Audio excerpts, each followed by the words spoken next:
तो गाइस चलते हैं हम एक्सरसाइज 1.3 के क्वेश्चन नंबर 2 के सी पार्ट पे। ओके, एक्सरसाइज 1.3 के क्वेश्चन नंबर 2 के सी पार्ट पे। ओके, इससे पहले हम दो पार्ट कर चुके हैं, तो ये सी पार्ट क्या कह रहा है वो देखते हैं। लिखा हुआ है 8325 माइनस 491। तो जैसा आपको पता है कि क्वेश्चन में क्या दिया हुआ है, आपको मैंने पास्ट में समझाया कि एक हमें रफ एस्टीमेट निकालना है और एक हमें क्लोजर एस्टीमेट निकालना है। ओके, तो रफ एस्टीमेट में हमें क्या करना है कि राउंड ऑफ करना है नियरेस्ट कहां तक, नियरेस्ट रफ एस्टीमेट में नियरेस्ट 100 तक राउंड ऑफ करना है, क्लोजर एस्टीमेट में नियरेस्ट 10 तक राउंड ऑफ करना है।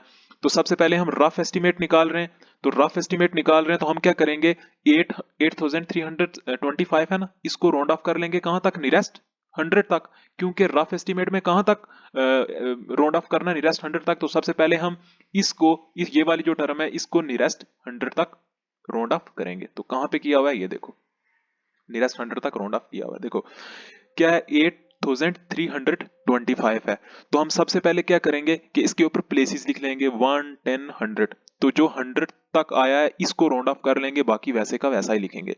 देखो 325 आया ना, 325 इसको हम राउंड ऑफ करेंगे 8 वैसे का वैसा ही लिख दिया नीचे, क्योंकि 8000 पोजीशन पे है तो हमें 1000 पोजीशन को छेड़ना ही नहीं है ना, 1000 पोजीशन है तो 1000 पोजीशन को हमें छेड़ना ही नहीं है। 8 तो हम वैसे का वैसा ही लिखेंगे है ना, 8 वैसे का वैसा ही लिखेंगे। तो ये 325 जो है इसको हम राउंड ऑफ कर लेंगे। तो आपको पता है 325 जो है ये 300 और 400 के बीच कहीं आता है ना। तो 325 जो है ये ज्यादा नजदीक किसके है, 300 के या 400 के, है ना। तो हमने सामने दिख रहा है कि 325 जो है ये 300 के ज्यादा नजदीक है। तो 8 तो हमने वैसे का वैसा ही नीचे लिखा था, 325 को राउंड ऑफ करके हमने 300 लिख दिया, तो टोटल हमारे पास 8300 बन गया। आई होप आपको समझ आया होगा। तो ऐसे हमने क्या किया कि 8325 को 100 तक राउंड ऑफ करके 8300 लिख लिया। ओके, 100 तक राउंड ऑफ करके 8300 लिख लिया, ठीक है। तो ये हमारे पास क्लोज देखो, रफ एस्टीमेट में 100 तक राउंड ऑफ करना था, तो हमने पहली टर्म को तो राउंड ऑफ कर लिया, अब बीच में माइनस है तो माइनस डाल दिया। अब 491 को राउंड ऑफ करना है। देखो 491 को यहाँ पे राउंड ऑफ किया हुआ, देखो देखो ये तो है ही 100 तक पहले ही, देखो 1 10 100, तो ये तो सामने दिख रहा है, सामने आपको कुछ स्टूडेंट्स को तो पता चल गया होगा पहले ही। देखो ये तो है ही 100 तक है, तो इस ये 491 किस किस के बीच में आता है, 400 के और 500 के। तो ज्यादा नजदीक किसके है, 500 के ज्यादा नजदीक है 491। तो 491 को हम क्या लिख सकते हैं, 500 लिख सकते हैं। तो इसीलिए ये माइनस का माइनस वैसे ही आया, तो 491 को राउंड ऑफ करके 500 लिख दिया। तो अब क्या करना है, इन दोनों को माइनस कर लेना है, रफ एस्टीमेट में इन दोनों को माइनस कर लेना है। तो देखो जब हम माइनस करेंगे, जीरो में से जीरो निकालेंगे, जीरो आएगा, फिर जीरो में से जीरो निकालेंगे, जीरो आएगा, फिर देखो यहां से 1 जाएगा, फिर 5 निकालेंगे, 5 निकालेंगे 8 आएगा, फिर 7 आएगा। तो मैंने वैसे एक्सप्लेन करके माइनस यहाँ पे किया नहीं है, तो आपको आई होप माइनस करना आता होगा।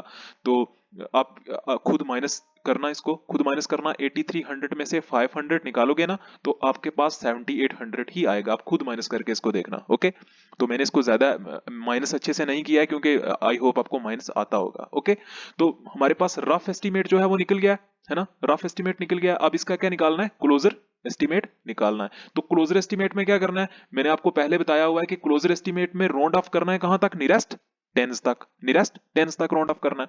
तो देखो पहले क्या था, क्वेश्चन में दिया गया था 8325 था ना, 8325 को हमें क्लोजर एस्टीमेट में क्या करना है, नियरेस्ट 10 तक राउंड ऑफ करना है। तो पहले ऊपर प्लेसेस डालो, 1 डाला 10 डाला, तो बस 10 तक की राउंड ऑफ करना है, बाकी जो है वो वैसे का वैसा ही लिख देना है ना, बाकी जो भी है वो वैसे का वैसा ही लिखना है। तो देखो 83 बचा, 83 को तो हमने वैसे का वैसा ही लिख दिया, क्योंकि ये 100 और 1000 पोजीशन पे है। देखो 1 10 यहाँ पे 100 आएगा ना, 100 आएगा, यहाँ पे 1000 आएगा, ये 100 और 1000 पोजीशन पे है, इसको तो हमने वैसे का वैसा ही लिख दिया है ना। तो जो 1 और 10 पोजीशन पे है इसको हमें राउंड ऑफ करना है, क्योंकि क्वेश्चन में दिया गया है कि क्लोजर एस्टीमेट में हमें कहां तक राउंड ऑफ करना है, 10 पोजीशन तक। ओके, 10 पोजीशन तक राउंड ऑफ करना है। देखो 10 पोजीशन तक हमारे पास क्या है, 25, और 25 किस किस के बीच में आता है, 20 के और 30 के, 20 के और 30 के बीच आता है 25, है ना। 25 किस किस के बीच आता है, 20 के और 30 के।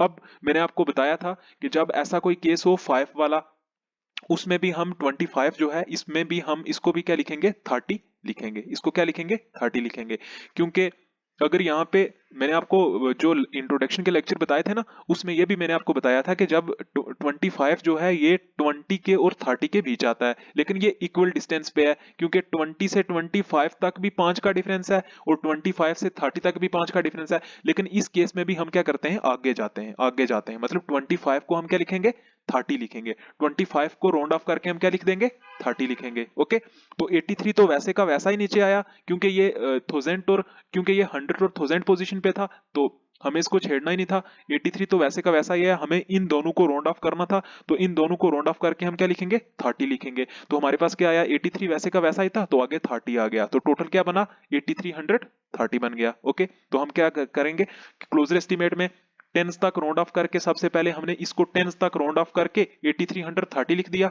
है ना, 8330 लिख दिया।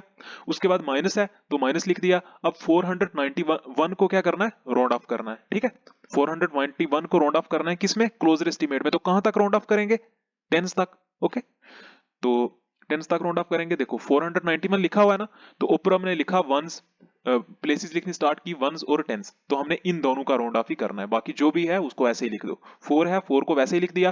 देखो 91 जो है ये किस किस के बीच में आता है, अब मुझे ये बताने की जरूरत नहीं है, ठीक है, क्योंकि इतना कुछ मैंने पहले आपको बता दिया, आपको आई होप सारा समझ आ गया होगा। तो 91 जो है ये किस किस के बीच में आता है, 90 के और 100 के, 90 के और 100 के आता है ना। तो 91 जो है ये ज्यादा नजदीक 90 के है या 100 के है, तो सामने दिख रहा है कि 91 जो है ये 90 के ज्यादा नजदीक है। तो हमने क्या किया, 91 को राउंड ऑफ करके 90 लिख दिया, सिंपल। तो हमारे पास टोटल क्या बना, 490 बन गया, है ना। 4 तो वैसे का वैसा ही नीचे आया, तो 91 को राउंड ऑफ करके हमने 90 लिख दिया, तो हमारे पास बन क्या गया 490, सिंपल। तो क्लोजर एस्टिमेट में हमने 491 को भी राउंड ऑफ किया, तो क्या आया था हमारे पास, क्या आया 490 आया, ठीक है। तो ये चीज आपको समझ आ जानी चाहिए अब कि क्लोजर एस्टिमेट में हम नियरेस्ट टेंस तक राउंड ऑफ करते हैं, ऐसा क्वेश्चन करना है, मतलब क्वेश्चन में ऐसा कहा गया है कि क्लोजर एस्टिमेट में नियरेस्ट टेंस तक राउंड ऑफ करना है। तो हमने इसका नियरेस्ट टेंस तक राउंड ऑफ किया तो ये आया, 491 का नियरेस्ट टेंस तक राउंड ऑफ किया तो ये आया, तो बीच में माइनस है, इन दोनों को क्या किया, माइनस कर दिया। तो जब हम इन दोनों को माइनस करेंगे तो हमारे पास क्या आएगा 7840, 7840, तो यही हमारे पास आंसर है। ओके, तो इन दोनों को आप अच्छे से माइनस कर सकते हैं, मैंने यहाँ पे माइनस नहीं किया हुआ है, तो आप माइनस इसको खुद अच्छे से कर लेना। ओके, तो मैंने आपको बेसिक जो कंसेप्ट था वो बता दिया, तो आप इसको माइनस कर लेना। माइनस बहुत आसान है माइनस करना, तो माइनस करेंगे तो आंसर आपका आ जाएगा। तो ये जो रफ वाला पार्ट है ना, ये आपको लिखना नहीं है। ओके, मतलब ऐसे आप अगर नोटबुक पे लिखना चाहते हो तो लिख लो, लेकिन एग्जाम में ये नहीं लिखना, ये मैंने आपको समझाने के लिए बताया है। तो इतनी चीज आपको लिखनी है। माइनस आप अगर और अच्छे से करना चाहें, यहाँ पे ऐसे लिख के 8 3 वैसे भी कर सकते हैं, जैसे आप करना चाहें, तो ऐसे आप एग्जाम में इतना लिख सकते हैं। तो आप इसकी जो है वो पीडीएफ भी फ्री में डाउनलोड कर सकते हैं। तो ओके गाइस, हमारे पास तीसरा जो पार्ट था क्वेश्चन नंबर 2 का वो भी हो गया है। तो अब हम चलेंगे अपने नेक्स्ट पार्ट पे।